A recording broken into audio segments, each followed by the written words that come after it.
जी lecture 35 start करते हैं Kaif 1 FAR 1 का। गवर्नमेंट ग्रांट पे थोड़ी सी बात शुरू की थी कल, तफसील से बात उस पर करेंगे, लेकिन पहले ज़रा ये जो थ्योरी बच गई है 15-20 मिनट लगा के इसको फटाफट पढ़ा देते हैं, ठीक है। उसके बाद गवर्नमेंट ग्रांट पे तफसीली बात आज करेंगे इंशाल्लाह, ठीक है।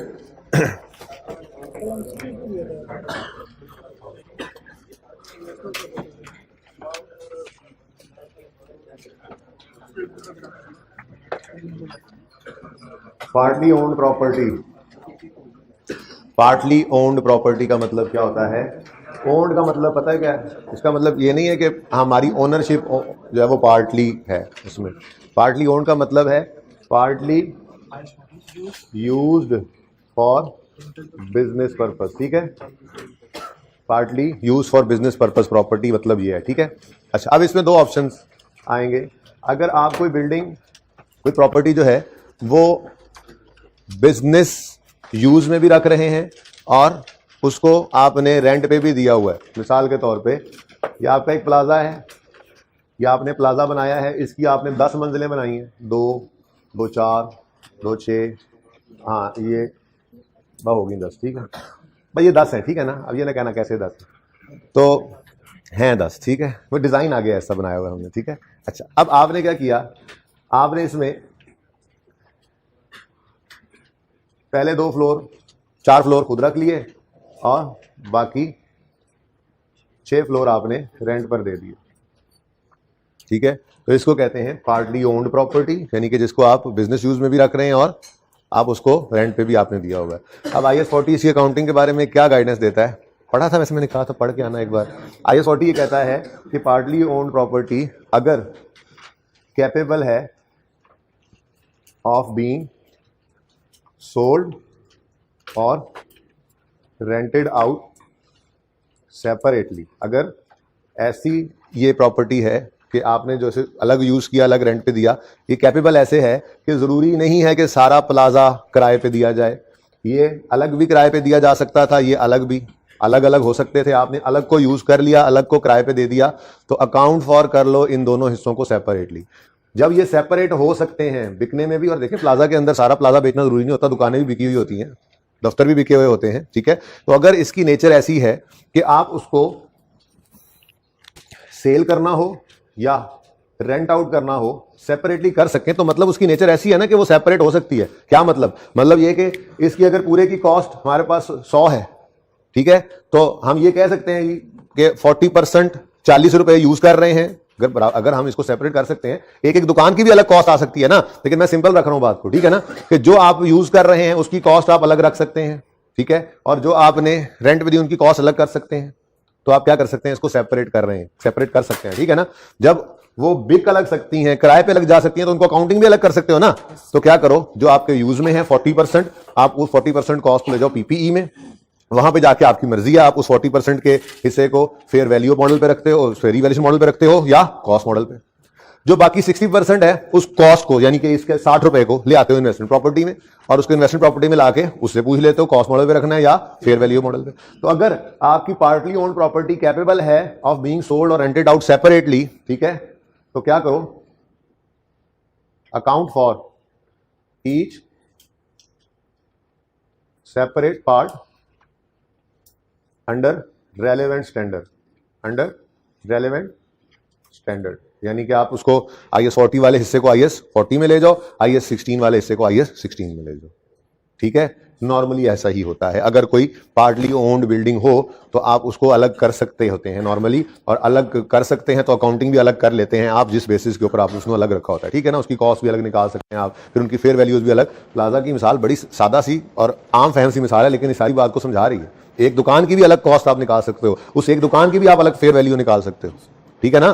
तो अगर इनकी नेचर ऐसी, जो कि नॉर्मली होता है, ये नॉर्मली यही होता है, ठीक है, कि आप अगर कोई प्रॉपर्टी आपके पास, आप कुछ बिजनेस में भी यूज कर रहे हैं, अपने हेड ऑफिस भी आपने ही बनाया हुआ है और बाकी किराए पे भी चढ़ाया हुआ है आपने इसको, ठीक है, तो नॉर्मली रेंट आउट या सेल सेपरेटली हो सकती हैं। तो क्या करो, अकाउंट फॉर हर पार्ट को सेपरेटली अंडर रेलेवेंट स्टैंडर्ड, ठीक है, IS 16 या IS 36, ठीक है, ओके, या IS 36 क्या गया, IS 16 36 पढ़ा के आ रहा हूँ मैं, IS 16 या IS 40, ठीक है, या आपने इसको किराए पे नहीं चढ़ाया, आपने इसको बेच दिया है, तो फिर जिस हिस्से को बेचने के लिए फॉर सेल लगाया हुआ है उसको IAS 2 में, बाकी को IAS 16 में। ठीक है, ये बात समझ गए। और दूसरी सिचुएशन क्या हो सकती है, ये प्रॉपर्टी जो है ये कैपेबल ही नहीं है, not capable of being sold और रेंटेड आउट सेपरेटली। तो फिर ये देखो कि ज्यादा पार्ट किस तरफ जा रहा है। ठीक है, लेकिन अब इसके अंदर ना स्टैंडर्ड मेरा खामोश है, कोई परसेंटेज तो उसने नहीं दी। स्टैंडर्ड ने ये कहा अगर ऐसी सिचुएशन है तो if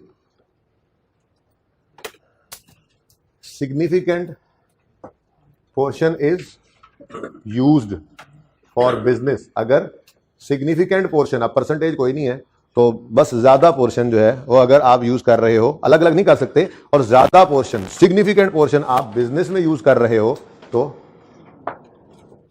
apply IAS 16 to whole property. ठीक है, और अगर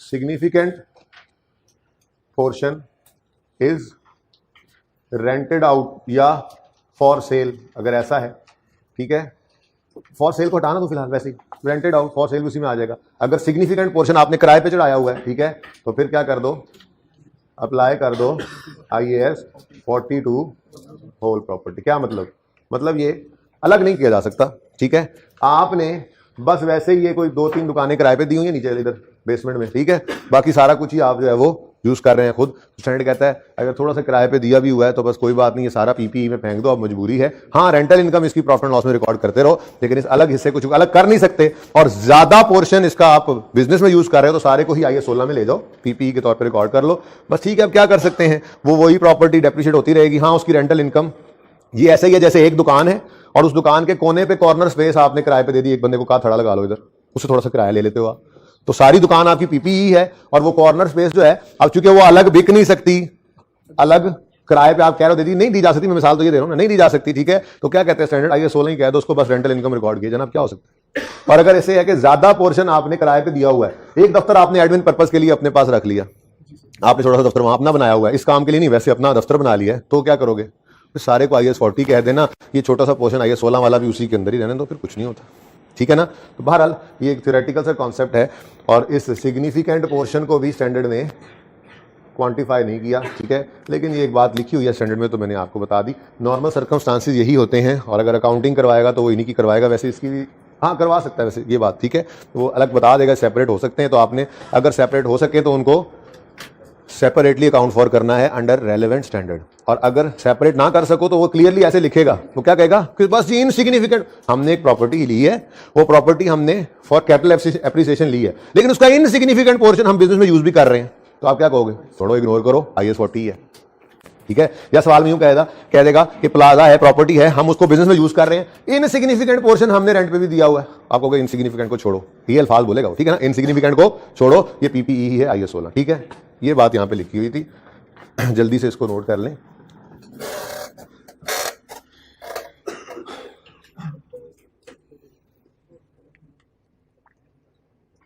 देखें जी, यहां पे क्या लिखा हुआ है, पार्टली ऑक्युपाइड बिल्डिंग्स, पढ़ें जी।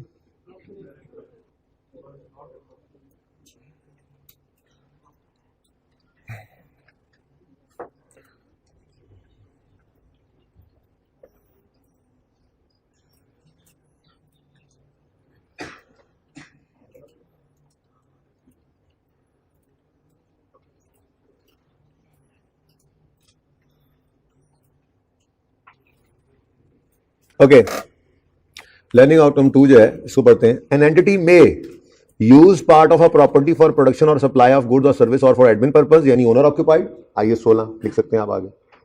लर्निंग आउटकम 2 बेटा नजर आ रहा है सबको। पहली लाइन में क्या लिखा है, एन एंटिटी में यूज, अब थोड़ी बात करें, इस लंबी बात थोड़ा सा ऐसा क्या है, एन एंटिटी में use a property in its for its business use, यानी IAS 16, and hold another part two earn rentals और कैपिटल एप्रिसिएशन, यानी IAS 40। यही होगी ना पार्टली ऑक्युपाइड बिल्डिंग, कि उसका कुछ हिस्सा जो है वो बिजनेस यूज में है और कुछ हिस्सा जो है वो रेंटल या कैपिटल एप्रिसिएशन के लिए, तभी गेम पड़ी ना। अब ट्रीटमेंट क्या करेंगे, rules for partly occupied buildings क्या हैं, the two parts are accounted for separately if they could be sold separately और रेंटेड आउट सेपरेटली। आगे फाइनेंस ली चीज को छोड़ो, ठीक है, बस किराए पे दिया जा सकता है। Okay, if above is not the case, अगर अबव यानी कि सेपरेटली सोल्ड या रेंट आउट नहीं किया जा सकता पोर्शंस को, तो क्या कह रहा है वो स्टैंडर्ड, क्या कहता है, the property is investment property only if N insignificant portion is held for business use. अगली बात को अंडरलाइन करके बेशक या काट के बेशक ये लिख दो, if the above is not the case, the property is investment property only if an insignificant portion is held for business use, यानी IS 16। तो जरा अंग्रेजी मुश्किल लिखी हुई थी और एक तरफ लिखी हुई थी स्टैंडर्ड ने, मैंने दोनों बात नहीं लिखनी, दूसरी बात मैंने अपनी तरफ से लिख दी, ठीक है ना। ठीक है, तो क्या कहता है, अगर अलग अलग सेल या रेंट आउट हो सके तो दोनों को अलग अलग अकाउंट फॉर करो, और अगर ये ना हो तो इन्वेस्टमेंट प्रॉपर्टी सिर्फ तब है जब इनसिग्निफिकेंट पोर्शन जो है वो खुद यूज कर रहे हैं। तो इसका मतलब है अगर सिग्निफिकेंट पोर्शन खुद यूज कर रहे हैं तो फिर कोई इन्वेस्टमेंट प्रॉपर्टी नहीं होगी ना। तो दूसरी बात स्टैंडर्ड इस तरह से नहीं लिखी हुई थी, तो हमने दोनों बातें वहां पे लिख दी, ठीक है। अच्छा जी, उसके बाद अगला सफा पेज 291। ये पेज 291 के अंदर ये बड़ी कहानी शानी करने के बाद जी एंड पे मैंने आपको कहा था कि आप ना ये सब्सिक्वेंट मेजरमेंट पे क्या कर लो, ऐसे ब्रैकेट ही लगा लो और एक बात लिख लो, उसको आप जाके ना अपने पहले लेक्चर में भी ऐड कर सकते हैं। वो जहां पे मैंने पहला लेक्चर आप अगर अपना पहला लेक्चर ओपन करें उसमें बात इस तरह से की थी, प्रॉपर्टी हेल्ड फॉर सेल तो IS 2, हेल्ड फॉर यूज तो IS 16, और अगर फॉर कैपिटल एप्रिसिएशन रेंटल या बोथ है तो इन्वेस्टमेंट प्रॉपर्टी। फिर इन्वेस्टमेंट प्रॉपर्टी आया था तो पहले बात की थी इनिशियल रिकग्निशन की, दूसरी बात की थी इनिशियल मेजरमेंट की, और तीसरी बात की थी हमने सब्सीक्वेंट, ठीक है। सब्सीक्वेंट मेजरमेंट के अंदर फिर हमने यूं लिखा था, कॉस्ट मॉडल भी हो सकता है, फेयर वैल्यू मॉडल भी हो सकता है, याद है, याद क्या, तो सामने भी होगा। उसके बाद इसके नीचे हमने कुछ तफसीलात लिखी थी दोनों की, वो लिखी गई। उसके लिखने के बाद एंड पे वो वाली ब्रैकेट यूं लगा लो और नीचे वो वाले 2 रूल्स लिख लो कि हाँ, पहला जनरल रूल क्या था कल जो लिखवाया था, हाँ, chosen model shall be applied to, ये जनरल रूल था। और दूसरा, if fair value is not determinable blah blah blah. कहने का मकसद ये है कि पूरी बात पहले दिन ही कर देता ना तो ज्यादा बेहतर होता, लेकिन वहां पे इसको ऐड कर लें इस तरह से। तो ये पूरी लाइन सब्सीक्वेंट मेजरमेंट की शुरू से लेके एंड तक जो इस सफे पे लिखी हुई है वो फिर यहां पर आ जाएगी हमारे पास। तो पहले लेक्चर के अंदर यहां तक बात कर दी थी, subsequent measurement cost model same as IS 16, cost less impression less implement loss if any, ये लिखा था बुक वैल्यू। और यहाँ पे do not depreciate, point 1, point 2, take property to its fair value at each year end, fair value gain loss will be taken to profit and loss, ये लिखा था ना। यहाँ पे कहानी खत्म हो गई थी। इसी तरह से उसके नीचे यूं लाइन लगाएं, कॉस्ट मॉडल फेयर वैल्यू नीचे लिखें, chosen model shall be applied to all properties, और अगर किसी प्रॉपर्टी की फेयर वैल्यू ना हो तो उसको कॉस्ट पे रख सकते हैं, ये एक्सेप्शन थी, ठीक है ना। इस तरह से आपका ये सारा सफा ये इधर आ जाएगा, ठीक है। उस दिन अलग नहीं ना, कल अलग लिखवा दिया था ना बेटा, मैं अब ये कह रहा हूं इसको वहीं उसी सफे पे ऐड कर दो, ताकि आप जब रिवीजन करने बैठो तो आप लेक्चर 1 का पहला सफा खोलो तो आपके सामने सारे उसकी समरी हो विदाउट ट्रांसफर सारी समरी इधर आ गई, और ट्रांसफर की समरी अलग एक सफे के ऊपर बनी हुई होगी। तो स्टैंडर्ड तो बस इतना सही है। चलें आगे, एग्जाम्पल 1 कर ली थी, इस जैसी एग्जाम्पल मैंने क्लास में करवाई थी वैसे, ठीक है ना। तो मैंने कहा था ये घर पे करना, और घर पे आपने जब की होगी तो आपने बुक का सोल्यूशन ही फॉलो किया होगा, अपनी तरतीब फॉलो की होगी और आंसर सेम आया होगा। कितने बच्चों ने एग्जाम्पल 1 की थी घर पे, मैंने कहा था कर लीजिएगा। हाँ, असेसमेंट की तैयारी कर रहे थे, है ना। दे दूं ना असेसमेंट में, यही फिर मजा आए, नहीं है वैसे ही, इसीलिए होमवर्क भी नहीं दिया था आपको, मैंने कहा था, और मैंने रिलैक्स भी किया था थोड़ा सा दूसरा होमवर्क। कितने घंटे लगे सारे, कितने वो जो मैंने सवाल लिखे थे यहाँ पे, सारे सवाल किए कितने बच्चों ने? 2 IS 16 के, IS 36 पूरा और IS 23 के 4 सवाल, कितने बच्चों ने सारे किए? अच्छा, ये 4 घंटे में हो गया था, 3 घंटे में, 2 घंटे में, घंटे में हो गया था। अपनी तरफ से मैंने बड़ा काम किया था, काम को देखे यार, आपस में मत बोला करो यार, आपस में मत बोला करो भाई जब मैं बात कर रहा हूं। जो आपस में बोलेगा आप मैं उसे बाहर निकालूंगा, इनको बता दो। हाँ, अच्छा जी भाई, मैंने तो कोशिश की थी। देखें आप लोग पता है क्या करते हैं, आप घर पे 1.8 मल्टीप्लाई नहीं करते मार्क्स के साथ, या बड़ी ज्यादती करते हैं। किया हुआ सवाल भी आपने लंबे लंबे टाइम में किया, क्यों? आपको मार्क्स इंटू 1.8 की प्रैक्टिस अपनानी पड़ेगी। अब आज असेसमेंट के अंदर ये काम करना है आपने, 2 घंटे की असेसमेंट है तकरीबन, तो मार्क्स इंटू 1.8 करना है। और जितने टाइम के अंदर, मैंने कल लिखा तो था, एक दूसरे की शक्लें देख रहे हैं ऐसे जैसे नई बात कर दी, कल लिखा तो था यहाँ पे 61 मार्क्स की असेसमेंट बनी है और 2 घंटे का काम है, ठीक है ना। हो गया ज़्यादा, अगली बार अगली असेसमेंट रिलैक्स कर दूंगा, अगली असेसमेंट 25-30 नंबर की बना दूंगा, ठीक है ना। अब माफी दे दो, ये जरूरी था मेरे लिए क्योंकि पिछला टेस्ट भी मिस हुआ था और बड़ा अरसा गुजर गया था टेस्ट को, ठीक है। तो मैंने कहा चुप रहा करो, 2 घंटे निकालने हैं, टाइम से बता रहा हूं, ठीक है। और सीरियसली टेस्ट देना है और मार्क्स इंटू 1.8 करना है और कोशिश ये करनी है कि हर बच्चा इस असेसमेंट में पास हो। फेल होने वाली शक्लें जो है ना वो बिगाड़ दूंगा मैं शक्लें। अच्छा चले वापस आए, पेज 292।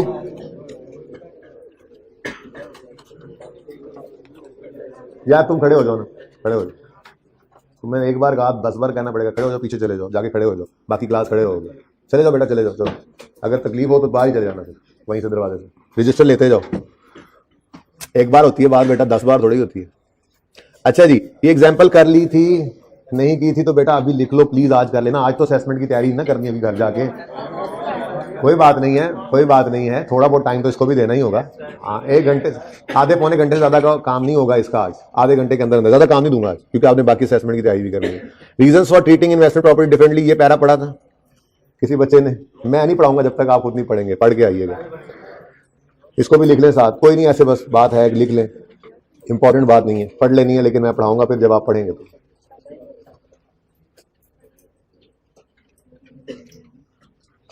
ओके नेक्स्ट, ट्रांसफर्स पढ़ा दिया था, गेन लॉस कल करवा दिया था, डिस्क्लोजर्स पे आ जाएंगे।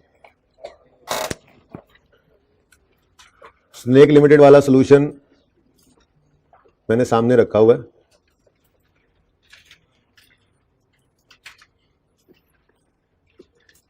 नजर आ रहा है सबको, गुजारा हो रहा है।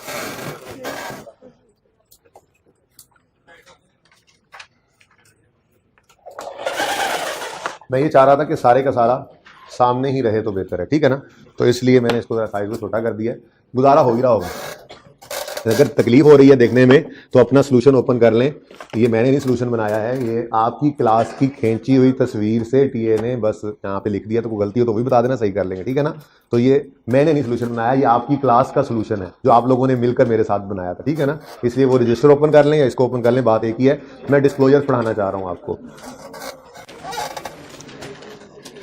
अच्छा, टेस्ट में चूंकि आपको पता है नोट का सवाल भी होगा पीपीई का, तो याद करवाना जब टेस्ट की डिस्कशन करेंगे तो आइए 16 के डिस्क्लोजर्स रहते हैं, मतलब डिस्क्लोजर बनाने सीख लिए हैं।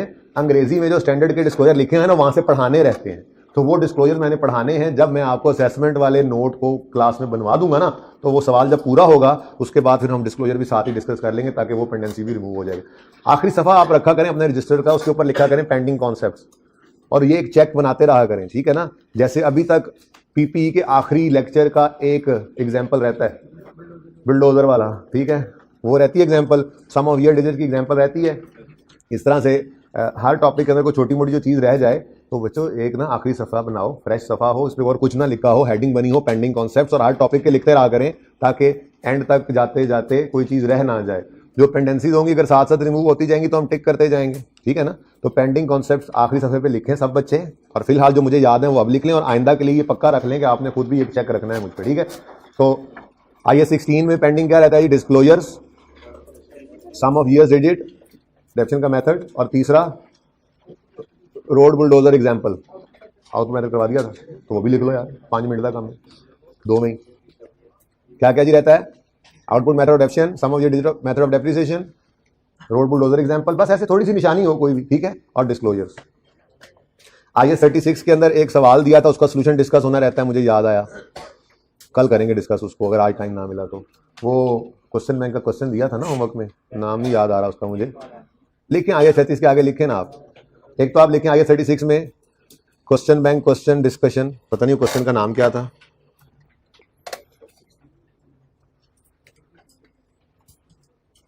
छत्तीस बाद में तो नहीं, हाँ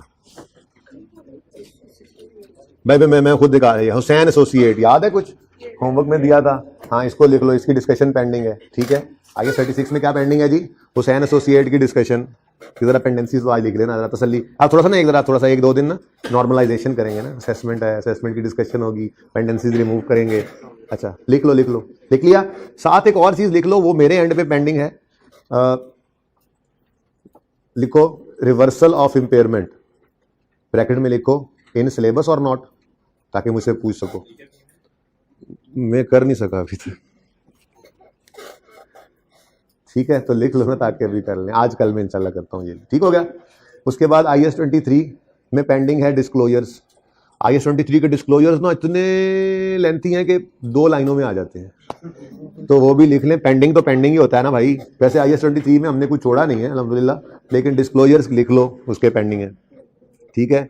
और हम अब इस वक्त हैं IAS 40 में मौजूद, और IAS 40 में आपकी तरफ से कुछ पेंडिंग है पढ़ना, वो पढ़ लेंगे तो पढ़ा दूंगा। और आज प्रैक्टिस क्वेश्चंस वगैरह मैं होमवर्क में देता हूँ। विक्टोरिया आपने कर लिया था, कोई मसला नहीं हुआ था, सोल्यूशन का फॉर्मेट डिफरेंट था उनका, हमारा फॉर्मेट डिफरेंट था, लेकिन हम ज़्यादा इफेक्टिवली काम कर रहे हैं, आंसर तो सेम है, ठीक है। तो ये अब आपका सफ़ा बड़ा कीमती सफ़ा है, इसमें से जब कोई चीज़ हो जाए करेगी तो उसे टेक जरूर कर लेना है, ये ना हो कि आखिरी दिन जाकर ये सारी पेंडिंग है, हालांकि बीच में हो भी गए। लिख लीजिए, IAS 36 के MCQs भी डिस्कस होना रहते हैं जी, लिख लीजिए, लिखें जी, लिखें। ऐसे तो IAS 16 के भी रहते हैं, फिर दिए ही नहीं होमवर्क में। IAS 16 के MCQs असेसमेंट में डिस्कस करेंगे ना, आप जब ट्राई करेंगे आपको लग जाएगा अच्छा ये MCQ होते हैं IAS 16 के, कोई मसला नहीं, ठीक है, ओके। असल में ना डिस्क्लोजर भी पढ़ाए नहीं है, तो MCQs में ना कुछ डिस्क्लोजर्स भी MCQ में पूछता है, इसलिए मैंने उसके MCQs को डिस्कस किया ही नहीं, वरना तो रिवैल्यूएशन वाले MCQs तो आप उल्टे हाथ से लिखें, सीधे हाथ से लिखना पसंद ना करें, ठीक है। अच्छा चलें जी, अब आ जाए वापस। अच्छा जी, डिस्क्लोजर्स हम करने लगे हैं। डिस्क्लोजर्स का मतलब पता है क्या होता है, मैं बताता हूं, इधर देखो। डिस्क्लोजर का मतलब होता है डिस्क्लोज करना, शो करना, यूजर को दिखा देना, ठीक है जी। अब हमारी फाइनेंशियल स्टेटमेंट्स में आपको पता ही है, आप इंट्रो पढ़ के आने वाले बच्चे हैं ना, फाइनेंशियल स्टेटमेंट्स जो है, फाइनेंशियल स्टेटमेंट्स जो हैं, ठीक है, वो एक complete set of financial statements जो होता है, ठीक है, उसमें क्या कुछ होता है जी। इनकम स्टेटमेंट होती है, बोलो इनकम स्टेटमेंट, जिसको बल्कि हम स्टेटमेंट ऑफ, आप तो बड़े हो गए ना बच्चे, statement abbreviation, statement of comprehensive income, statement of financial position, statement of cash flows, चलो कोई बात नहीं, cash flows, statement of changes in equity पढ़ेंगे इंशाल्लाह यहां पर, ठीक है, और नोट्स, ठीक है जी, notes to the financial statement, ठीक है जी। ये पता नहीं किस फॉर्मेट में मेरे दोस्त ने ना किया हुआ है इसको टाइप, बहरहाल तकरीबन ये बातें हैं, ठीक है जी, सही है। ये क्या है, 5 कंपोनेंट्स हैं, फाइनेंशियल स्टेटमेंट का कंप्लीट सेट जो है वो इन 5 कंपोनेंट से मिलकर बना होता है, ठीक है जी। ये कंपोनेंट्स ऑफ फाइनेंशियल स्टेटमेंट है।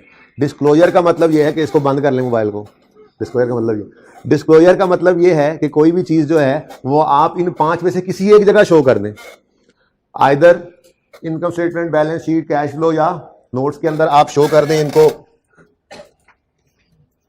Income statement, balance sheet, cash flow, change in equity, या नोट्स में कहीं पे लिख के अंग्रेजी में बता दें या फिगर्स में प्रेजेंट कर दें। डिस्क्लोज करने का मतलब यह है कि यूजर को दिखा दें, ठीक है।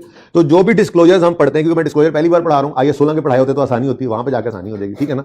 डिस्क्लोजर का मतलब यह कि यूजर को ये बता दो, अब वो ये जो बता रहे हैं ये किसी एक जगह बता दो इन 5 में से, ठीक है। तो हम अब देखते हैं क्या कुछ हमने डिस्क्लोज किया है और वो कहां कहां डिस्क्लोज कर दिया करते हैं, ठीक है जी।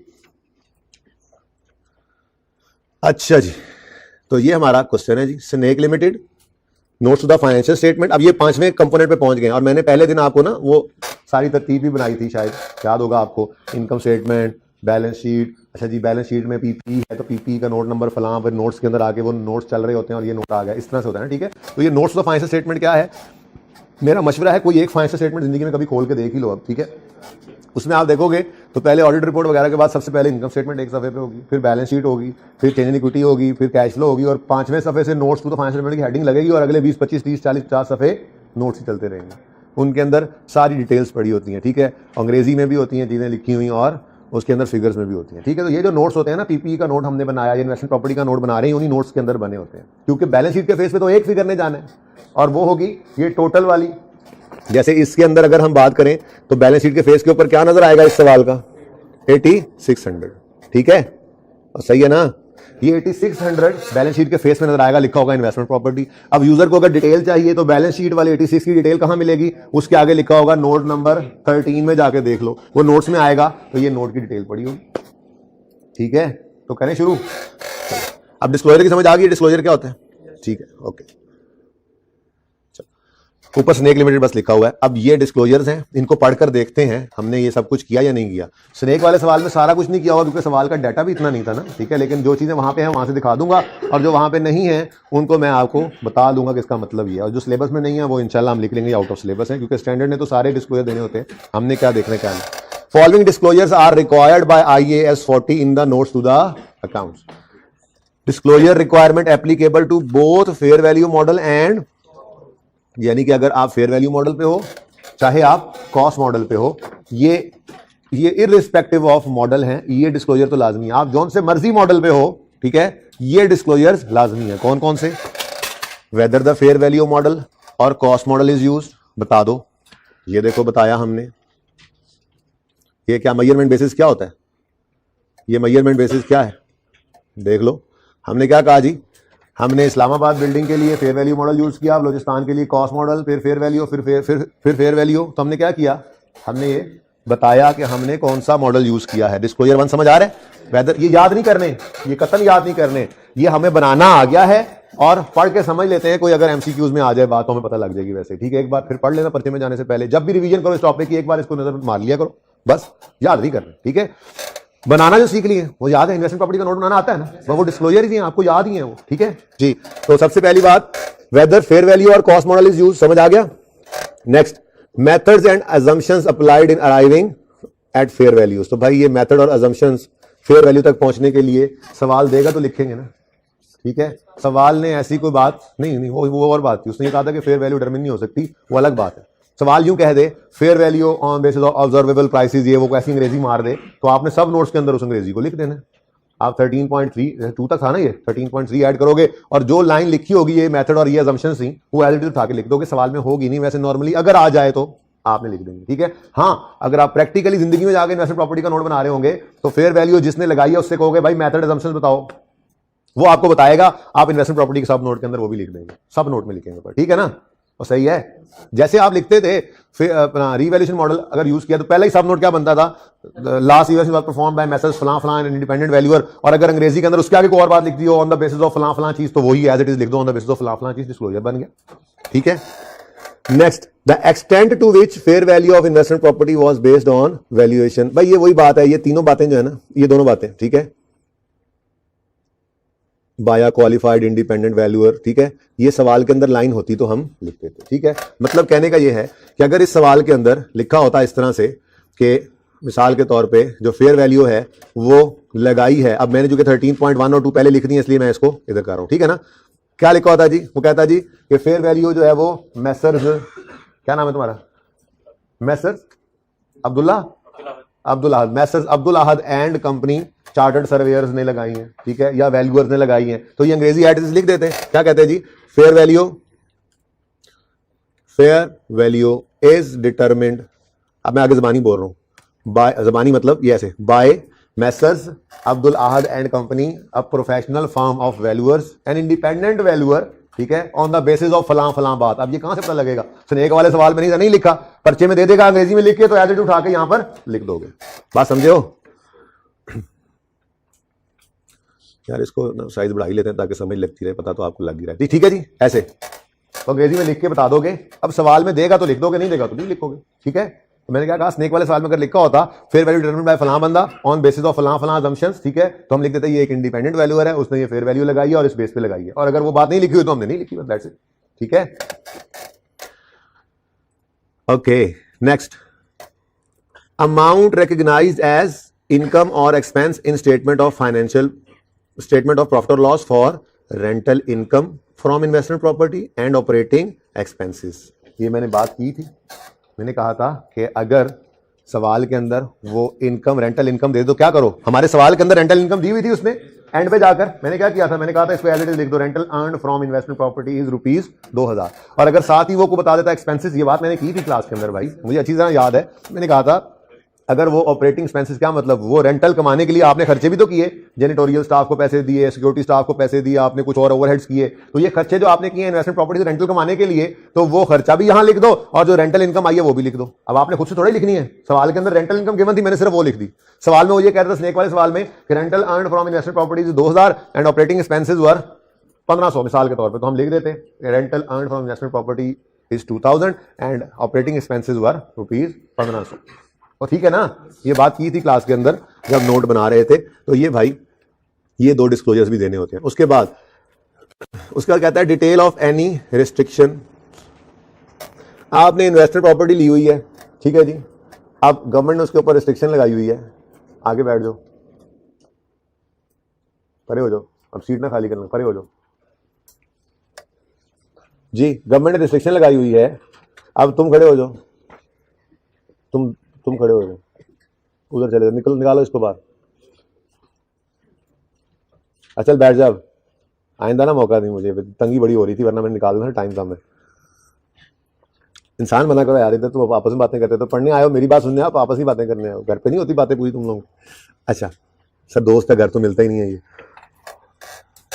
भाई मैं कह रहा हूं कि आपने एक प्रॉपर्टी ली हुई है, हो सकता है आपने जो प्रॉपर्टी खरीदी है गवर्नमेंट ने उसके ऊपर रिस्ट्रिक्शन लगाई हुई है कि आप उसको यूज तो कर सकते हो, आगे बेच नहीं सकते।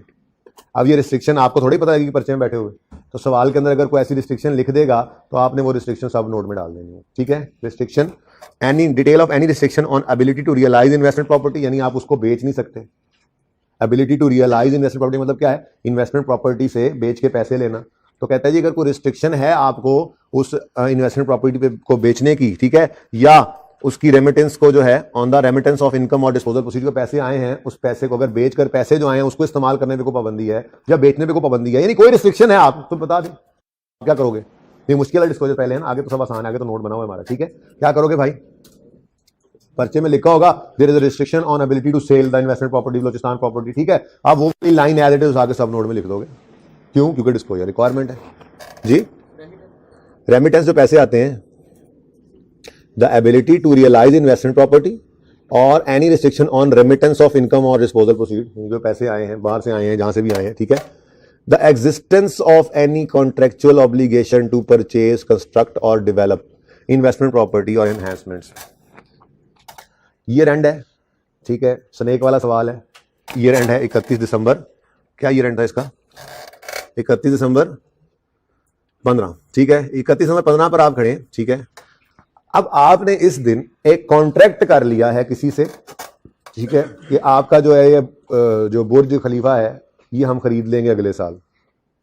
अब बहुत बड़ा प्लाजा है ये प्लाजा, बहुत बड़ा प्लाजा है ये, ठीक है। और आप एक बहुत बड़ी इन्वेस्टमेंट करने जा रहे हैं फ्यूचर में, लेकिन 31 दिसंबर 15 की शाम को तो आपने ये खरीदा नहीं है, तो आपकी किताबों में इससे नजर तो नहीं आना। अब आप ये चाहते हैं कि आपके यूजर को ये पता लग जाए कि हमने एक कमिटमेंट एग्रीमेंट हो गया है शेख से, ठीक है, शेख से जाके आपने एग्रीमेंट कर लिया है, ठीक है। अब आप खरीदने लगे हैं तो आप यूजर को लिख के बता दें कि पायना हम अगले साल में बुर्ज खलीफा खरीदने लगे हैं, तो इन्वेस्टमेंट करनी है तो कर लो। और जो करी बैठे हैं ऑलरेडी उन्हें कह रहे हैं सुकून करो, इंशाल्लाह अभी आगे देखना कितने पैसे आते हैं, ठीक है। तो ये एक इंपॉर्टेंट इंफॉर्मेशन होती है, कोई कॉन्ट्रेक्चुअल कमिटमेंट आपने कर रखी है अगले साल में, तो अपने साल के एंड पे यूजर को, क्योंकि कॉन्ट्रैक्ट है, आपको पता है अकाउंटिंग के अंदर तो जब तक मॉनिटरी वैल्यू इन्वॉल्व नहीं होनी एंट्री तो होनी नहीं, आप एग्रीमेंट की कोई एंट्री तो कर नहीं सकते, ठीक है। लेकिन यूजर को बताना चाह रहे हो तो डिस्क्लोजर है रिक्वायर्ड, और डिस्क्लोजर दोगे क्या, अंग्रेजी के अंदर नीचे लिख दोगे। अब वो कैसे लिखोगे भाई, आप खुद से नहीं, आप नीचे 13.1 डैश डैश डैश डैश क्या लिखोगे जी, ऐसे जी आप लिखो there is a contractual agreement of dash dash dash dash, नहीं भाई सवाल के अंदर गिवन होगी कुछ बात ऐसी तो लिख दोगे, ठीक है।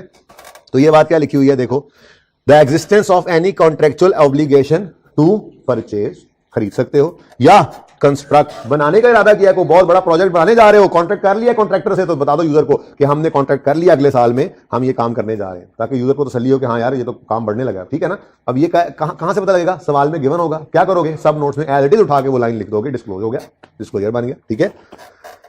ओके, और डेवलप इन्वेस्टमेंट प्रॉपर्टी और फॉर रिपेयर मेंटेनेंस, यानी कि कोई आपने कॉन्ट्रेक्चुअल ऑब्लिगेशन की हुई है, परचेज की, कंस्ट्रक्शन की, डेवलपमेंट की, या रिपेयर मेंटेनेंस एनहांसमेंट के लिए कर रहे हैं, ये सारी चीजें कमिटमेंट किया आपने, तो क्या कर दो यूजर को बता दो। अब कैसे बताओगे, कमिटमेंट एग्रीमेंट को क्वांटिफाई तो कर नहीं सकते, तो फिर अंग्रेजी में लिख के बता दोगे सब नोट्स के अंदर। कब लिखोगे, जब सवाल पर्चे के अंदर बता दे ऐसी कोई बात, आप भी ऐसे लिख दोगे, ठीक है।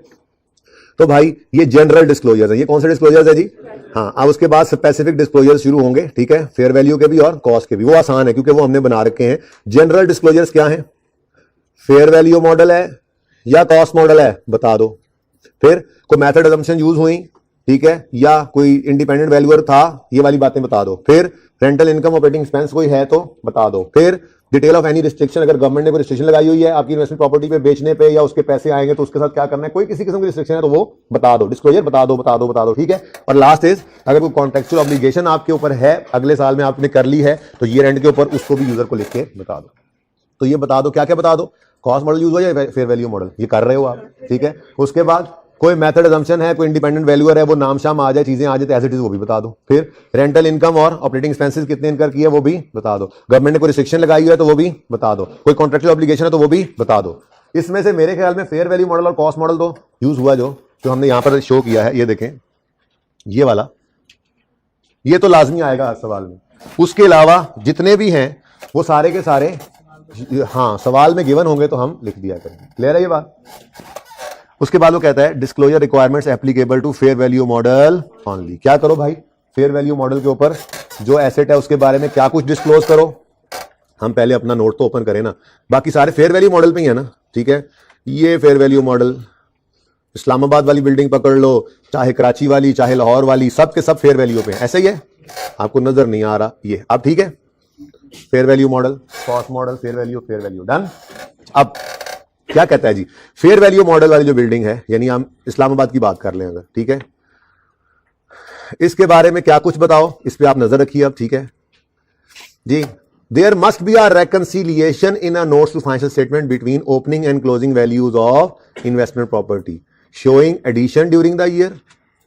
ये देखो, ओपनिंग और क्लोजिंग, क्या कह रहा है जी, ओपनिंग और क्लोजिंग बैलेंस के दरमियान रेकंसिलिएशन हो। रेकंसिलिएशन किसे कहते हैं, ओपनिंग से क्लोजिंग तक जो आया, सिफर से 1500 पे जो आया तो कैसे आया, हमने कहा जी सिफर से 1500 पे कैसे गया, 1000 का एडिशन बना, 500 का फेयर वैल्यू गेन आया, इसमें ऐड हुआ और ये क्लोजिंग में 1500 पे पड़ा हुआ है, ठीक है। अब ये वाली बात बतानी है, वो कह रहा है there must be a reconciliation किसकी, between opening and closing showing addition during the year, ठीक है, नेट गेन और loss from fair value adjustment, बल्कि इसको यूं कह लें फेयर वैल्यू, शॉर्ट करके याद रखना, फेयर वैल्यू एडजस्टमेंट, ठीक है। और बस क्यों कह रहा हूं, बाकी दोनों आपके सिलेबस में नहीं है फिलहाल, ये तो देख लें जो हमने किया। ओपनिंग क्लोजिंग के दरमियान आप भाई ओपनिंग क्लोजिंग के दरमियान रेकंसिलिएशन शो करो, ठीक है। और रेकंसिलिएशन किस चीज की हो, क्या शो करे, एडिशन ड्यूरिंग द ईयर और फेयर वैल्यू एडजस्टमेंट। बल्कि हमने तो खैर से ट्रांसफर भी ऐड किया हुआ है, हमने तो ट्रांसफर भी पढ़ लिया है, ठीक है ना।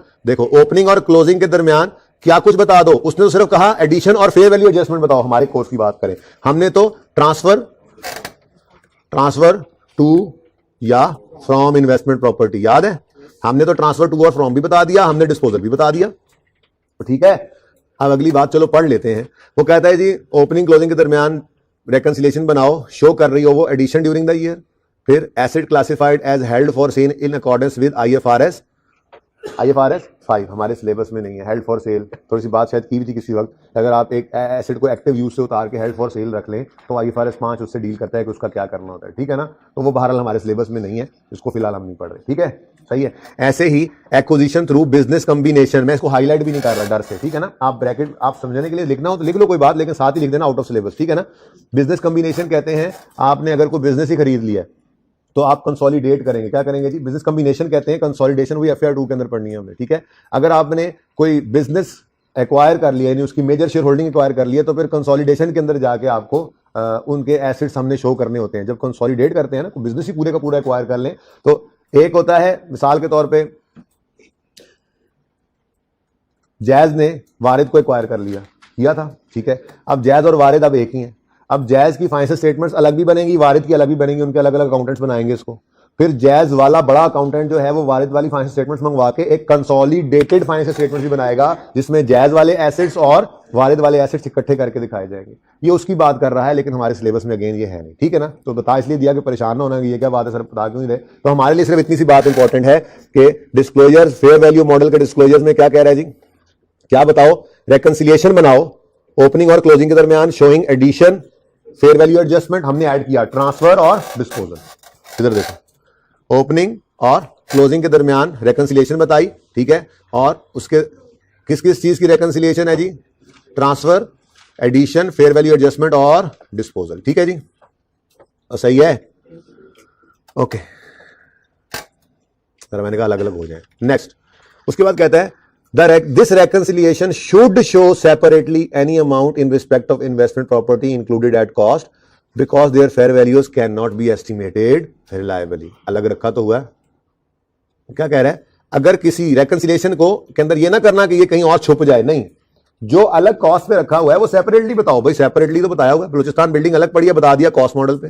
तो this reconciliation should show separately any amount in respect of investment properties included at cost because their fair values cannot be estimated reliably. ये जी बलूचिस्तान बिल्डिंग कॉस्ट पे पड़ी और नीचे हमने लिख के बताया भी था its fair value was never been determinable.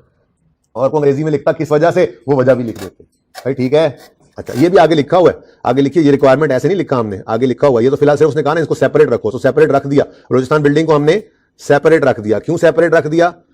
हाँ, ये कॉस्ट मॉडल पे है तो ये और कलर, ओए होए रेड कलर, ठीक है, ओके सही है. अब पिंक कलर करता हूं तुम्हें मैं. उसके बाद for investment properties included at cost because their fair values can not be determined. ये बलूचिस्तान प्रॉपर्टी की बात कर रहे हैं, ठीक है ना. Investment properties, for investment properties included at cost, क्यों? Because their fair values can not be estimated reliably. Following should be disclose. क्या बताओ? Description of property, Balochistan property है, ठीक है. Explanation as to why fair value is not determinable. वो जी Ethiopia से मंगवाया था बकरा, अभी मार्केट नहीं है, मैं मिसाल दी थी कि अब यहां बात और कोई लिखी नहीं हुई, लिखी होती तो वजह बता देते. मैंने कहा अगर वजह लिखी होती तो बताते. अब ये रिक्वायरमेंट है, ऐसे नहीं हमने वो लाइन डाल दी थी नीचे, ठीक है. तो क्या कह रहा है? डिस्क्रिप्शन ऑफ प्रॉपर्टी, मैंने कहा Balochistan property. Explanation as to why fair value is not determinable. अब सवाल में नहीं लिखी तो हमने नहीं लिखी, सवाल लिख देता because this is situated in a far away place where there is no active market, that's why fair value is not determinable. तो वही बात है, हम भी लिख देते, वजह भी लिख देते. सवाल में नहीं वजह तो पर्चा छोड़ के बलूचिस्तान में चले जाना था, देख के आता हूं इस प्रॉपर्टी की फेयर वैल्यू क्यों नहीं डिटरमिन हो सकती. नहीं भाई नहीं, आपको बता देगा तो लिख देना, नहीं बताएगा तो मत लिखना. क्लियर?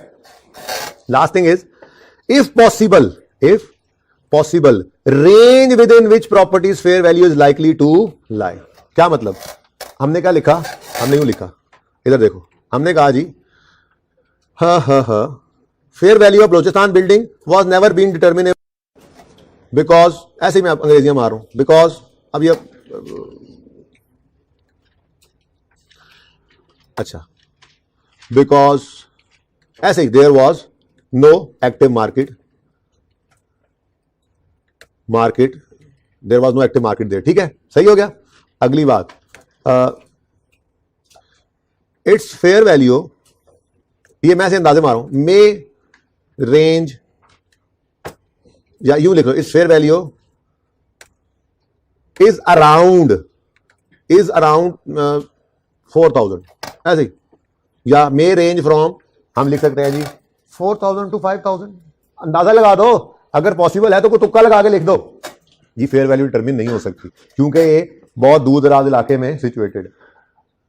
हाँ, हमारा अंदाजा है कि अगर ये फेयर वैल्यू डिटरमिन हो सकती तो ये होनी 4-5 हज़ार होनी चाहिए थी. अब ये 4-5 हज़ार होनी चाहिए थी, इज नॉट कंफर्म फिगर ना, तो इसलिए उसको हम फेयर वैल्यू पे लेकर तो नहीं जा सकते, लेकिन हमने इसको डिस्क्लोज कर दिया. ये बात लिख रहा था, ठीक है जी. नहीं, वो हम अंदाजा लगाएंगे वैसे ही, ठीक है ना, वैसे ही दिया हुआ था ना डायरेक्टर वाला अंदाजा, ठीक है. अच्छा इधर देखो प्लीज प्लीज, बस बातें ना किया करो, देखो ऐसे ना किया करो.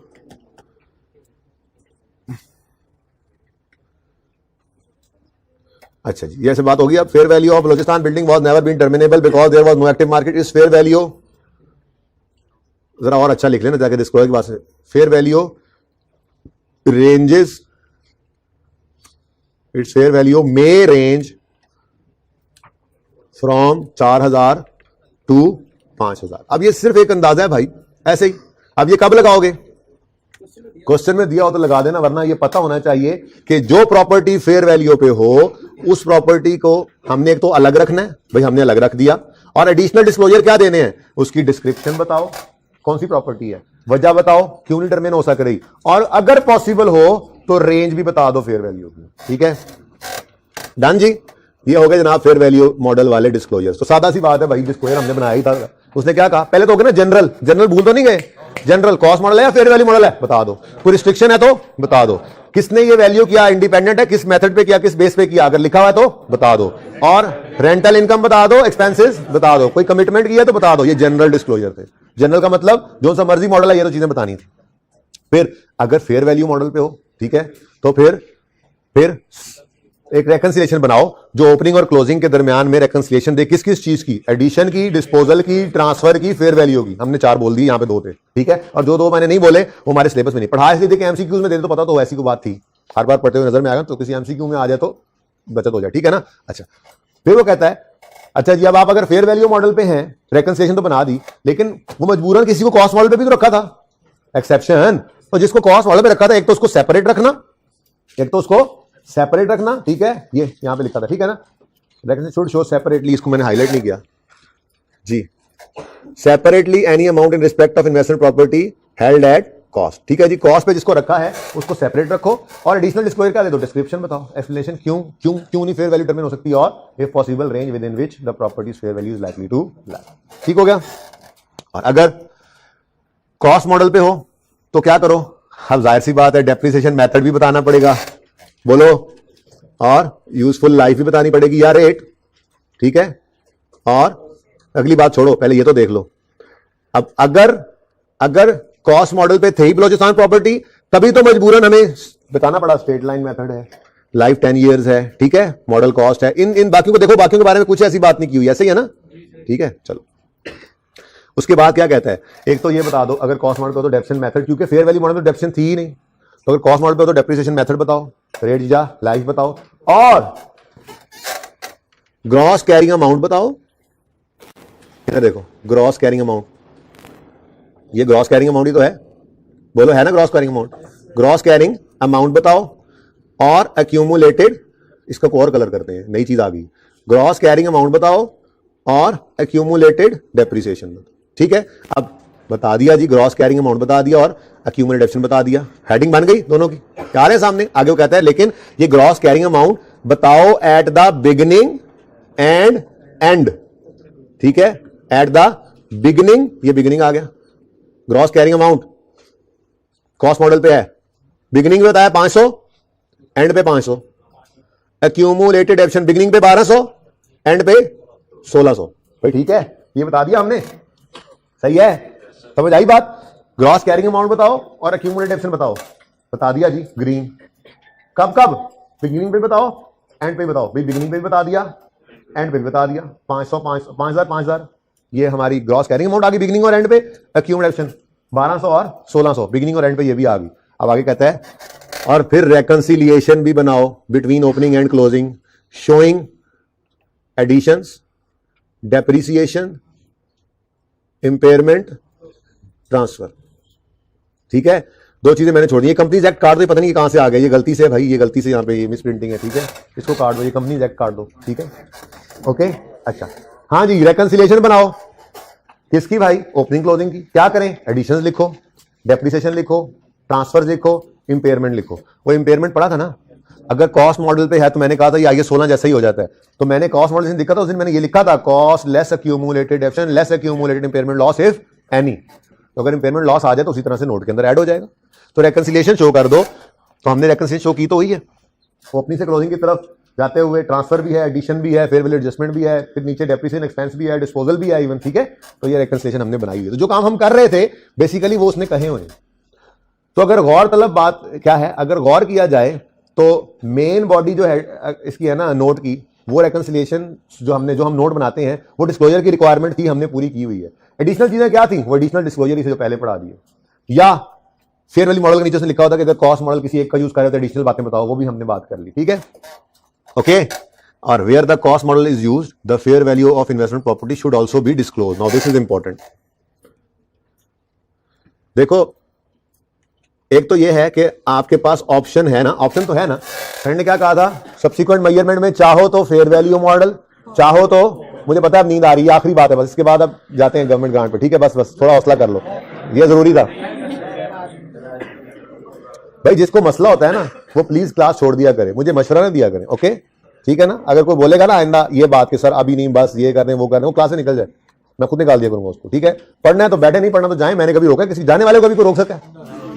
जी सुने भाई, देखो स्टैंडर्ड ने क्या कहा कि IS 40 ने क्या कहा, आप सब्सिक्वेंट मेजरमेंट के दिन ऑप्शन है, आप चाहो तो कॉस्ट मॉडल पे रह लो, चाहो तो फेयर वैल्यू मॉडल पे रह लो।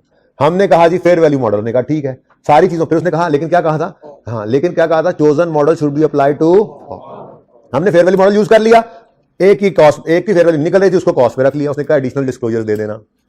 क्लियर है बात? अच्छा, हमने ऑप्शन सेलेक्ट किया कॉस्ट मॉडल, ऑप्शन है ना, हम फेयर वैल्यू मॉडल पे नहीं जाना चाहते, मतलब सारी प्रॉपर्टीज को किस पे रखेंगे, कॉस्ट पे, और डेप्रिसिएशन करेंगे उनकी हर साल और बुक वैल्यू शो करेंगे, ऐसे ही है। लेकिन IAS 14 ने एक एडिशनल रिक्वायरमेंट डाल दी, उसने कहा चूंकि ये इन्वेस्टमेंट प्रॉपर्टी है, कॉस्ट मॉडल पे रखना है, बेशक रखो, करो हर साल डेप्रिशिएट, पेमेंट टेस्ट से गुजारना हो गुजारो, सारी IAS 16 वाली अकाउंटिंग कर लो, मुझे कोई एतराज नहीं है। लेकिन क्योंकि ये इन्वेस्टमेंट प्रॉपर्टी है, इनकी नेचर जरा पीपी से डिफरेंट ही है ना, तो एक मेहरबानी करो, हर ईयर एंड पे फेयर वैल्यू लिख दिया करो नीचे अंग्रेजी के अंदर कि हम हैं तो कॉस्ट मॉडल पे, लेकिन ये बलोचिस्तान प्रॉपर्टी की, ये इस्लामाबाद प्रॉपर्टी की, ये फलानी प्रॉपर्टी की फेयर वैल्यू ये है, हमने फेयर वैल्यू मॉडल यूज नहीं किया, हमने गेन लॉस रिकॉर्ड नहीं किया ईयर एंड पे, इसको रखा कॉस्ट पे हुआ है, लेकिन फेयर वैल्यू ये है, लिख कर बता दो। ठीक है, तो क्या कहते हैं, when cost model is use, ऊपर कॉस्ट मॉडल की बात चल रही थी ना, तो जब ये कॉस्ट मॉडल यूज किया है तो क्या कर दो, fair value of investment property should also be disclose. ठीक है, और अगर fair value is not estimated reliably, same additional disclosure should be made as under fair value model.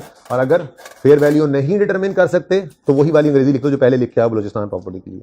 ये बात समझे हो?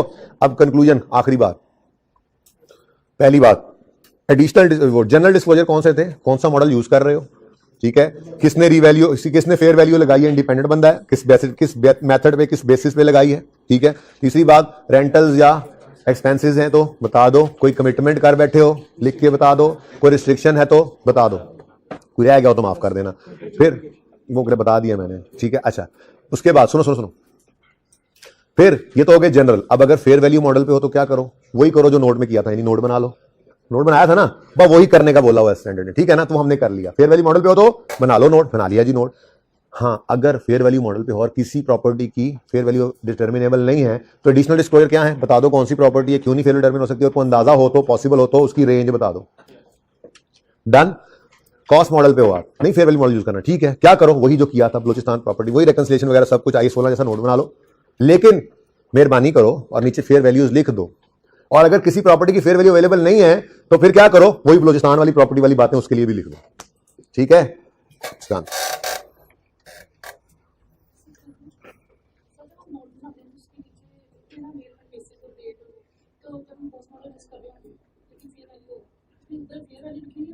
नहीं, मॉडल कॉस्ट यूज कर रहे हैं, वो आगे सब नोट्स में जाके लिख देंगे जी इस प्रॉपर्टी की फेयर वैल्यू इतनी है, इसकी इतनी है। जी, कॉस्ट मॉडल, जब मॉडल यूज कॉस्ट का हो रहा है तो वहां तो कॉस्ट मॉडल लिखेंगे ना, कॉस्ट मॉडल में कॉस्ट पे रखा हुआ है, लेकिन एडिशनल डिस्क्लोजर क्या है, सब नोट्स में जाके लिख दो इसकी फेयर वैल्यू इतनी। ठीक है,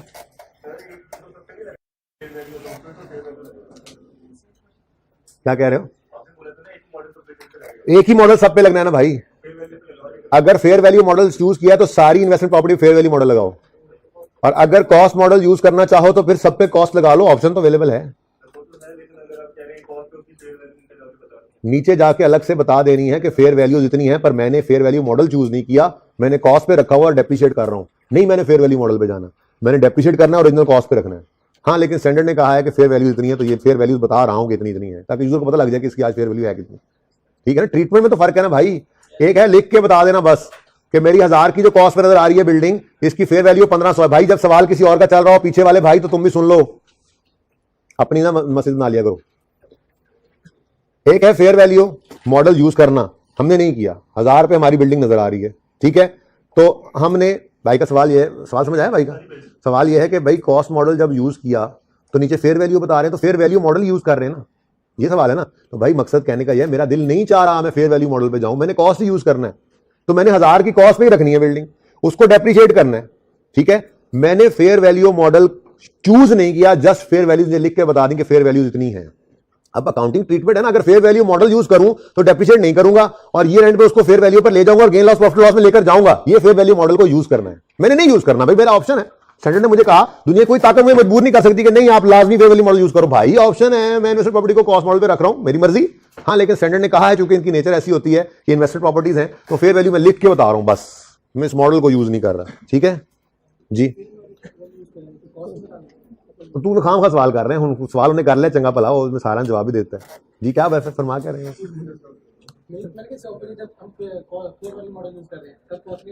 नहीं, तब नहीं बतानी, ठीक है ना।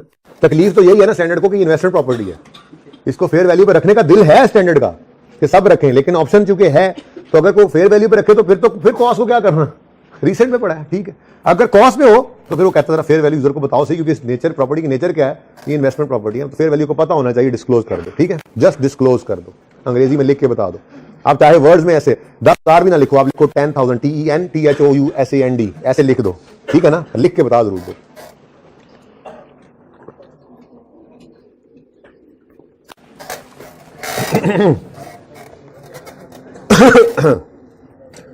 अच्छा जी, क्वेश्चन नंबर 2 सफायर लिमिटेड और क्वेश्चन नंबर 3 स्टार पीएलसी, ये आपका होमवर्क है। प्रैक्टिस सेट 2 और प्रैक्टिस सेट 3 होमवर्क है। ये देखें ना, ये इस तरह का हैंडआउट बना होता है ना, देखें, ओहो किधर गया आपका, ये ऐसा हैंडआउट बना हुआ है आपका। 35वां लेक्चर है ना, हमने रिमेनिंग थ्योरेटिकल डिस्कशन की IS 40 की, और नीचे होमवर्क खाली है, ये खाली को आपने खुद भरा। प्रैक्टिस सेट 2 और प्रैक्टिस सेट 3, इन्वेस्टमेंट प्रॉपर्टी का प्रैक्टिस सेट 2 और प्रैक्टिस सेट 3।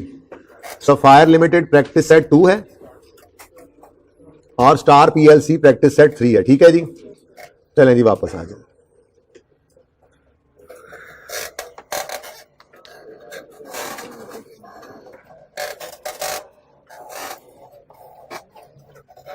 वैसे मैं नाराज हूं तुमसे,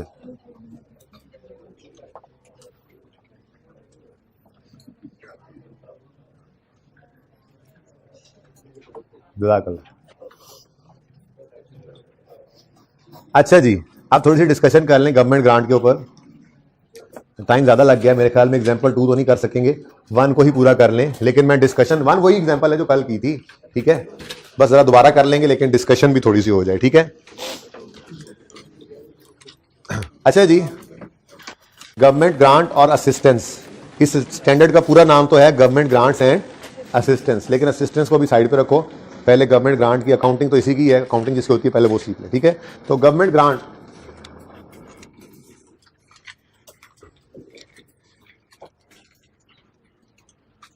गवर्नमेंट जो है वो अक्सर अपनी सोसाइटी के लिए, अपनी आवाम की वेलफेयर के लिए आपको पता है स्टेप्स उठा रही होती है।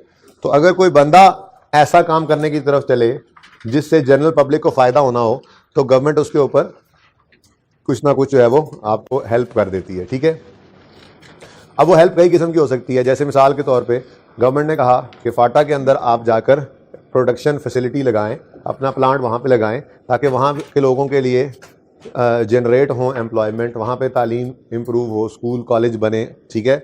या बलूचिस्तान किसी दूर दराज इलाके के अंदर जाके आप अपना सेटअप लगाएं, ताकि वहाँ पर जो है वो स्टैंडर्ड ऑफ लाइफ जो है वो बेहतर हो, लोगों के लिए नौकरियाँ जनरेट हों, ठीक है।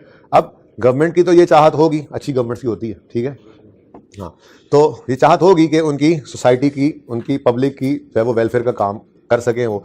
अब अगर कोई बंदा ये डिसाइड करता है कि ठीक है जी, मैं फाटा में या बलूचिस्तान में जाके अपनी प्रोडक्शन फैसिलिटी लगाता हूं, तो गवर्नमेंट इस बात से खुश होगी और वो उनको हेल्प करेगी। वो हेल्प 2 तरह की हो सकती है, ठीक है। या तो गवर्नमेंट ये कहेगी कि आप को हम फिक्स्ड एसेट दे देते हैं, क्या करते हैं जी, government grant related to fixed assets, ठीक है जी। या गवर्नमेंट ये कह सकती है कि आप जो एक्सपेंसेस इनकर करेंगे ना, मिसाल के तौर पे वहाँ आप गए, वहाँ पे जाकर आपने जो एम्प्लॉयमेंट जनरेट की है, तो आपका मिसाल के तौर पे एक वर्कर का की तनख्वाह जो है मिसाल के तौर पे 25,000 बनती है, तो आपको हर वर्कर की 25,000 तनख्वाह में से 10,000 हम देंगे, 15,000 आप कर लेना। ये भी तो एक हेल्प ही है, तो इसे सब्सिडी कहते हैं, ठीक है। तो ये गवर्नमेंट ने क्या करना है, आपको ग्रांट देनी है रिलेटेड टू एक्सपेंसेस, ठीक है जी। ये आप कल बात करेंगे, इसलिए एग्जांपल 2 जो हैंडआउट में है वो भी हमने नहीं पढ़नी अभी, ठीक है ना, ये आप बात कल करेंगे, इसी को आज जरा पूरी तरह से पक्का कर लेते हैं, ठीक है। अच्छा जी, अब grant related to fix assets भी 2 तरह की हो सकती हैं, ठीक है। 2 तरह की इसलिए कह रहा हूं कि फिक्स एसेट में लैंड भी होता है और उसके अलावा वाले फिक्स एसेट्स भी होते हैं। लैंड को अलग इसलिए कर रहा हूं क्योंकि लैंड डेप्रिशिएबल नहीं है, ठीक है। तो गवर्नमेंट ने आपको लैंड ही दे दिया, लैंड खरीदने के पैसे नहीं दिए, ऐसा भी तो होता है, लैंड खरीदने के पैसे दें तो वो तो फिक्स एसेट की ट्रीटमेंट के अंदर ही आ जाएगा, देखोगे आप जैसे, ठीक है ना। तो लैंड ही दे दिया, ठीक है। अब ये लैंड एट नॉमिनल, अच्छा इसकी भी बात कर लेंगे, इसको भी लिख लो, इसकी ट्रीटमेंट अलग करते हैं, जो कल पढ़ा दिया ना वही रिवाइज कर लेते हैं, 10 मिनट भी नहीं है, ठीक है। तो लैंड, गवर्नमेंट लैंड ही दे दे, जमीन पड़ी होती है गवर्नमेंट पास, कहती है जाओ ये जमीन तुम्हारी, ठीक है, इस पे जाके अपना प्लांट लगाओ। जाहिर सी बात है शर्तें भी साथ लगती हैं इतने साल तक। ये नहीं हमने गवर्नमेंट से जो है वो पैसे लिए कि हम जी फाटा में जाके प्लांट लगा रहे हैं और पैसे लेके वहाँ पे प्लांट अभी लगाना शुरू कर फिर हम भाग गए। चल इधर 5 साल तक यहाँ से हिले ना, तो जब हिले पैसे वापस ले लेंगे हम, वो रीपेमेंट हम बाद में पढ़ेंगे, ठीक है ना। तो फिलहाल गवर्नमेंट प्लॉट ऑफ लैंड भी दे सकती है, ठीक है, वो बाद में देखेंगे, और अदर फिक्स्ड एसेट्स, ठीक है जी।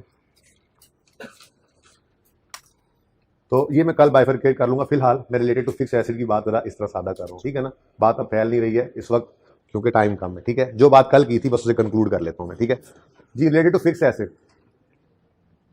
नोट ना करें, अभी कोई मसला नहीं, कल फाइनल वाला वर्जन नोट कर लेना। ये बात मैंने कल की हुई है, ठीक है, कि वही वाली बात है। अब गवर्नमेंट ने आपको फिक्स एसेट के लिए ग्रांट दे दी, जरा रिवीजन हो जाए, ठीक है ना। ग्रांट दे दी, अब जिस दिन ग्रांट रिसीव करोगे तो उस दिन ये आप पे लायबिलिटी, ये बात कही थी मैंने आपको, ठीक है। अब करोगे क्या, ग्रांट रिसीव हुई है रिलेटेड टू फिक्स एसेट, तो पहला काम क्या करोगे, रिकॉर्ड, शर्तें होंगी रिकॉर्ड करने की, वो पढ़ लेंगे बाद में, फिलहाल शर्तें पूरी हैं।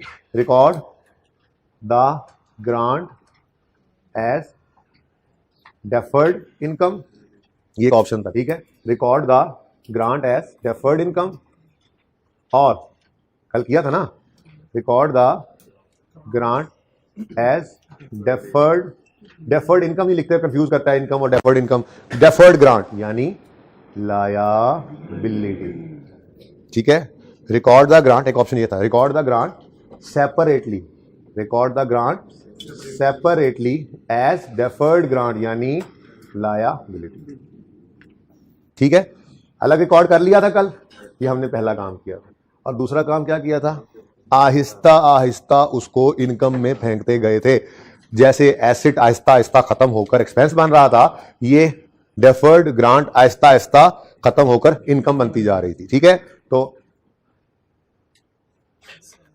Record the grant separately as deferred grant, और एमर्टाइजेशन कहते हैं इसको वैसे, ठीक है। मुश्किल लग रहा है तो मैं वैसे लिखने तो लगा था कि slowly slowly transfer it to, तो मतलब क्या होता है, एमर्टाइजेशन ही होता है, टेक्निकल वर्ड लिख ही ले, खैर है आप, ठीक है। Slowly slowly transfer this grant, this deferred grant to profit and loss as income, ठीक है ना। तो वो स्लोली स्लोली ट्रांसफर करने को टेक्निकल जबान में एमर्टाइजेशन कहते हैं। जैसे डेप्रिसिएशन है, एसेट का पिघलना डेप्रिसिएशन, ये डेफर्ड ग्रांट का पिघलना ये एमर्टाइजेशन। एसेट पिघल कर डेप्रिसिएट होकर एक्सपेंस बन रहा है, ये डेफर्ड ग्रांट पिघल के एमर्टाइज होकर इनकम बन रही है, बस इतना सा फर्क है, ठीक है। तो लिख ही लेना बस, ठीक है। Amortisation, amortise the deferred grant यानी liability, amortise the deferred grant as grant income, चलो सॉरी लिख लेना, एमर्टाइज लिख दिया, एमर्टाइज द डेफर्ड ग्रांट, और and transfer it to profit and loss, slowly नहीं, ठीक है, on the same basis as the related asset fixed asset, as the related fixed asset is depreciated, ठीक है जी।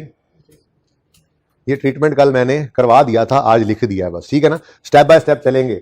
फिक्स एसेट में इसको अलग ही कर लेंगे, कल लैंड को अलग से ट्रीटमेंट सिखा दूंगा, फिर फिक्स एसेट के दोनों ट्रीटमेंट सिखा दिए थे, वो जरा सवाल दोबारा एक नजर देख लेंगे, रिवीजन हो जाए ना जरा, क्योंकि ये चलता रहे। अब कल असेसमेंट की रिवीजन शुरू हो जाएगी, तो फिर ऐसे ही थोड़ा सा इसके बारे में बात तो करते रहना, ये ना भूल जाए, ठीक है ना। तो ऐसे थोड़ी थोड़ी बात करते जाएंगे, तो असेसमेंट से क्लियर हो जाएंगे, तो फिर सुकून से ये करेंगे, तब तक हम ये बेसिक बातें भी सीख चुके होंगे, ठीक है ना जी। तो फिक्स एसेट से रिलेटेड ग्रांट आई, दो ऑप्शन मौजूद हैं। पहला ऑप्शन, रिकॉर्ड करो ग्रांट सेपरेटली, ठीक है, ग्रांट को सेपरेटली रिकॉर्ड करो एज डेफर्ड ग्रांट, और एमर्टाइज करो उसको on the same basis age related fix asset is depreciated, ठीक हो गया, सिंपल।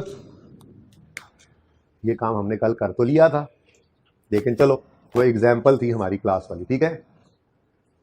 वो आज वाले हैंडआउट में मैंने एग्जाम्पल 1 बनाई हुई थी, बहरहाल वो एग्जाम्पल 1 अब एग्जाम्पल 2 आज तो नहीं हो सकती, एग्जाम्पल 1 डिस्क्लोजर ज़्यादा टाइम लग गया मेरे अंदाजे से, ठीक है। ABC company receive a grant, वही सवाल है, कुछ नोट करने की जरूरत नहीं है, फॉर ऑफ 40 मिलियन। अब इसको सिर्फ ये कर लेता हूं मैं जरा चेंज करके, ठीक है, अपनी तरफ से कह रहा हूं, ऑन यकम जुलाई 2002, ठीक है।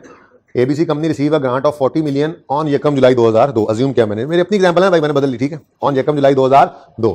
तो यकम जुलाई 2002 2 पर एंट्री करोगे cash debit deferred grant credit 40, ठीक है, ये किया था ना कल। फिर यकम जुलाई को एसिड खरीद लाए, प्लांट ही कह देते हैं, वो इतना मुश्किल से नाम लिखा हुआ है, प्लांट डेबिट और कैश क्रेडिट 100 से। अब जनाब ईयर एंड आ गया, ठीक है। तो मैंने क्या कहा, जिस बेस पे डेप्रीशिएट करो एसिड को, उस बेस पे अमोर्टाइज करो ग्रांट को। तो पहले डेप्रीशिएट कर लेते हैं ना, ताकि बेसिस आ जाए, वो हमें इजी भी लगता है, ठीक है। तो 31 दिसंबर 2002 पर depreciation debit accumulated डेप्शन credit depreciate करना है 100 को। लाइफ सवाल में गिवन थी 8 साल इंटू 6/12 6.3 से depreciation expense debit accumulated depreciation credit, ठीक है। और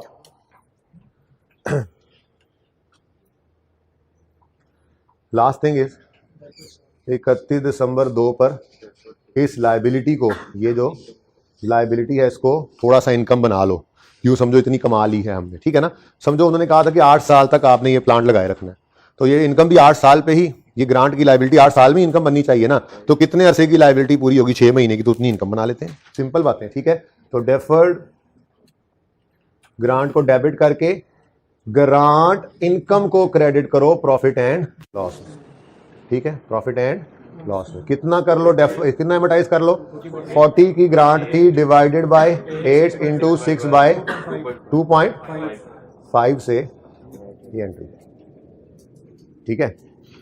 तो इनकम स्टेटमेंट में आपकी डेप्रीसिएशन एक्सपेंस आएगा 2002 के अंदर, डेप्शन एक्सपेंस आएगा 6.3 और ग्रांट इनकम आएगी। अब दोनों चूंकि इकट्ठे आ रहे हैं, चलो आप एक को साइन लगा दो, ऐसे ही, वैसे जरूरत कोई नहीं है, एक्सपेंस इनकम लिखा हुआ है, काम चलेगा, ठीक है। और बैलेंस शीट की बात करें तो बैलेंस शीट में नॉन करंट एसेट्स में प्रॉपर्टी प्लांट इक्विपमेंट का प्लांट आएगा 100 माइनस 6.3 3 ठीक है। अगली बात, जो ग्रांट है वो नॉन करंट और करंट में बांटनी पड़ेगी हमें कल, ठीक है। लायबिलिटी है ना, बोलो लायबिलिटी है, लेकिन ये लायबिलिटी सारी की सारी अगले साल में इनकम बन के खत्म नहीं होनी, ना ही सारी की सारी अगले साल के बाद होनी है, कुछ करंट और कुछ, तो इसलिए ये बात अब कल करेंगे, कोशिश करेंगे घर आपको इसको बांटने की कोशिश करेंगे। आप यहां पे लिखेंगे डेफर्ड ग्रांट, ये लिखा हुआ है ना नाम, डेफर्ड ग्रांट, और फिर current portion of deferred grant, ठीक है जी, ओके। कर लेना ना घर पे, कोशिश करना, ठीक है, डन। दूसरा ऑप्शन क्या है, दूसरा ऑप्शन ये है कि deduct the grant from related asset, deduct the grant from cost of related asset cost, ठीक है। डिडक्ट कर लो ग्रांट को, कहां से, रिलेटेड एसेट से, ठीक है, और ओनली डेप्रीशिएट दैट एसेट, बस कहानी खत्म, ठीक है। अब एग्जांपल तो वही थी, ठीक है। जब एसिड खरीदना है हमने, तो यकम जुलाई को, चलो यकम जुलाई 2002,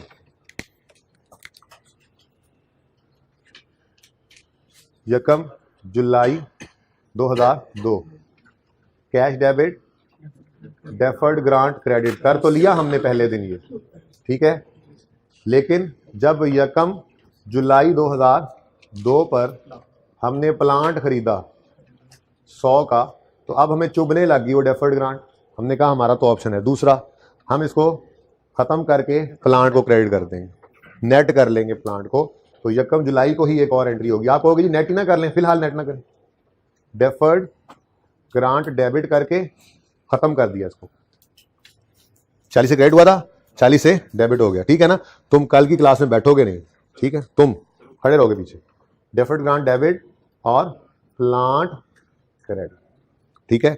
अब प्लांट हमारा 100 पे आया था, 40 से कम होकर 60 पे रह गया, तो 60 ही डेप्रीशिएट करेंगे, ठीक है। Only depreciate that asset net net of grant जो किया था ना उसको डेप्रिशिएट करोगे। ठीक है, सिंपल सिंपल है। देखो ग्रांट 40 की लाइबिलिटी बनाई थी, खत्म हो गई, और एसेट को हमने 100 से 60 पे कर लिया।